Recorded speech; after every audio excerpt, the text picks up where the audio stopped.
যে কারণে নির্বাচন কমিশন বলেছেন যে তখন ওনারা মনোনয়ন গ্রহণ করতে পারেননি, সেটা হচ্ছে আমাদের যে 1% ভোটারের স্বাক্ষর দেওয়া প্রয়োজন, সেখান থেকে ওনারা র্যান্ডামাইজ করেছেন 10 জনের তথ্য।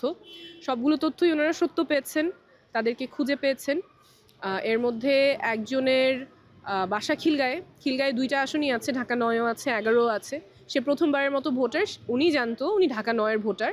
উনি খোঁজ করার চেষ্টা করেছে, নির্বাচন কমিশনের ওয়েবসাইটেও গিয়েছে, কিন্তু নির্বাচন কমিশনে কোনো উপায় রাখে নাই জানার জন্য যে কে কোন আসনের ভোটার।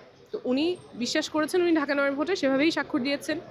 আরেকজনও তার এনআইডি কার্ড অনুযায়ী সে ঢাকা 9-এর ভোটার। কয়েক বছর আগে তিনি শরীয়তপুরে আবেদন করেছিলেন ঠিকানাটা পরিবর্তন করার জন্য, কিন্তু সেটা আর নির্বাচন কমিশন কোনো আপডেট দেন নাই, এবং তারও জানার কোনো উপায় নেই সে কোন আসনের ভোটার। উনি জানতেন উনি ঢাকা 9-এর ভোটার, এবং কে কোন আসনের ভোটার সেটা জানার কোনো উপায় নির্বাচন কমিশন রাখেনি। সবগুলি উপায় নির্বাচন কমিশন বন্ধ করে রেখেছিল।